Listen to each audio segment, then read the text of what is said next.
11월 13일 수요일자 한국경제신문 주호기사입니다. 먼저 정부가 중소, 중견기업, 가업 승계에 대한 세제 혜택을 늘린다고는 하지만 정작 이 요건을 충족시키는 것은 매우 어렵다는 일면 톡기사 내용부터 보겠습니다. 기사 내용을 먼저 보겠습니다. 가업 상속을 돕는 세금 지원 제도가 빚 좋은 개살구라는 비판이 중소, 중견기업 사이에서 일고 있다는 얘기입니다. 정부가 상속세 소득공제 한도를 늘려왔지만 정작 기업인들은 세금 혜택을 받기가 까다롭고 혜택을 받더라도 나중에 추징당할 위험이 너무 크다고 우려하고 있다. 그런 얘기입니다.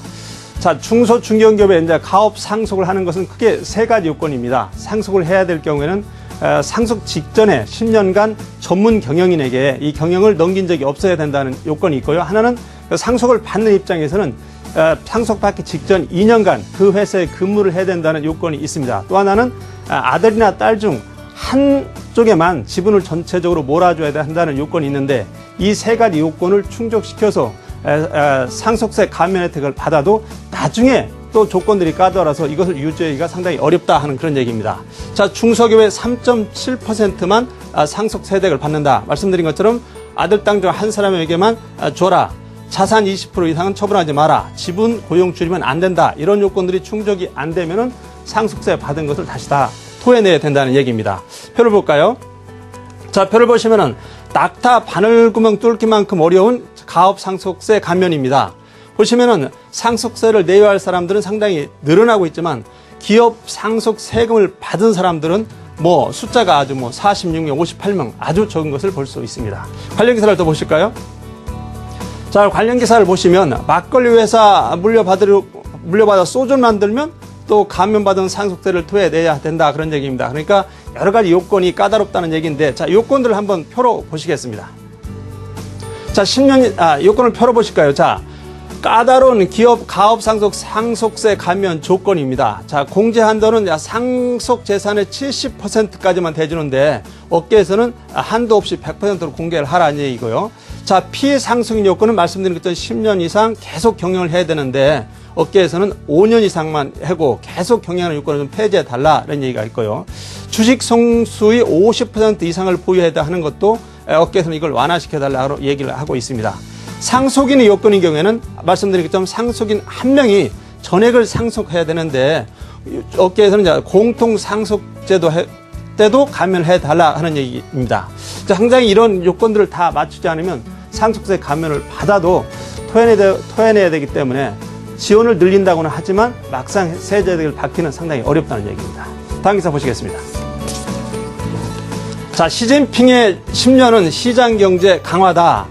중국이 어제 18기 중앙위원회 3차 전체회의, 즉 3중 전회 회의를 마쳤습니다. 이 3중 전회는 앞으로 중국 10년을 이끌 경제, 사회, 그 개혁의 큰 밑그림을 그려주는 그런 모임입니다.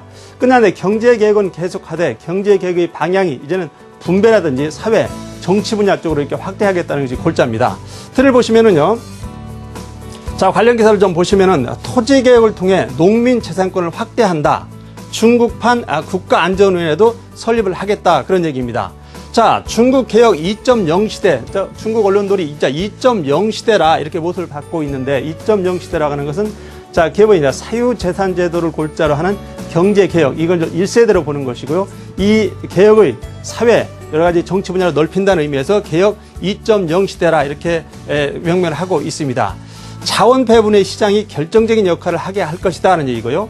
인권이라든지 환경을 포함한 사회개혁 태스크포스 팀도 구성을 하겠다는 것입니다. 앞으로 이제 점차적으로 여러 가지 계획안이 시차를 두고 발표가 될 것 같습니다. 표를 보실까요? 자, 기사를 보시면 예상되는 개혁 조치, 시차를 두고 점차 발표가 될 것 같은데요. 자유무역지대 활성화된 정부 개혁을 축소하겠다는 것이고요. 자, 지방정부 권한을 중앙정부에 이행한다는 얘기고요. 예금 금리라든지 환율 등의 외환시장의 자율화도 아마 추진을 할 것 같습니다. 휘발유 가격 자유화 등 자원 가격 계획을 할 것 같고요. 토지 거래권 도입 등을 통한 도시화 촉진도 예상이 되는 개혁 조치입니다. 다음 기사 보시겠습니다.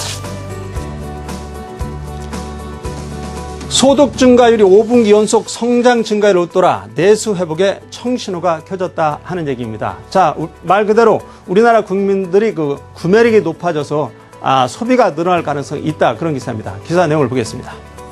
국내 총소득 증가율이 경제 성장률을 5분기 연속 웃돈 것으로 나타났다. 자, GDI, 즉 국내 총소득은 국내 총생산, 즉 GDP보다 체감 경기를 잘 반영하는 것이어서 향후 경기에 긍정적인 신호로 받아들여진다. 그렇습니다. 자, GDI는 말 그대로 국내 총생산, 즉 국내에서 발생한 총소득을 얘기하는 것이고, GDP는 국내 총생산인데 체감 경기를 더 잘 나타내는 것은 국내 총소득, 즉 GDI라는 얘기입니다. 그러니까 GDI 증가율이 GDP 증가율을 넘어섰다는 의미는 한마디로 우리나라 국민들이 구매력이 높아졌다 하는 얘기고, 앞으로 우리나라 경제 성장에서 내수가 견인하는 그런 몫이 더 커질 것이라 하는 이고, 비교적 이제 긍정적으로 보고 있는 겁니다.